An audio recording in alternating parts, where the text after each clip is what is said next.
महत्वाची बातमी समोर येते। पुण्यातून बालगंधर्व बाहेर नाट्यप्रेमींनी संताप व्यक्त केलेला आहे। शोकसभा लांबल्यामुळे आमने सामने नाटक रखडलं।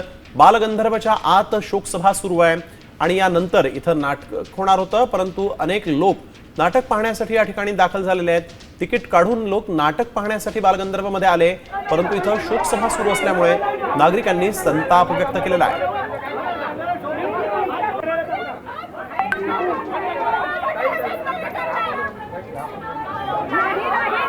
सागर आव्हाड आमचे प्रतिनिधी आपल्या सोबत फोन लाईन वरून जोडले गेलेले आहेत। सागर, नेमका काय प्रकारे बालगंधर्व मध्ये गोंधळ झाल्याचं दिसतंय?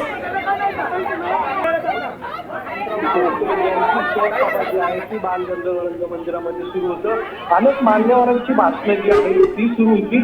याच वेळेस 6 वाजता आमने सामने नाटक जे आहे याला वेळ दिलेली होती आणि याच वेळेस नाट्यप्रेमी जे आहेत ते बालगंधर्वच्या बाहेर जमलेले होते। शोकसभा संपण्यासाठी वेळ लागणार होता आणि त्याआधी नाट्यप्रेमींनी मोठा गोंधळ जो आहे तो बालगंधर्व रंगमंदिरा बाहेर घातलेला आपल्याला पाहायला मिळतो। आणि भाषण सुरू असताना काही नाट्यप्रेमी जे आहेत ते हॉलमध्ये गेले आणि त्या ठिकाणी त्यांनी गोंधळ घालण्याचा प्रयत्न जो आहे तोही केलेला आपल्याला पाहायला मिळतोय।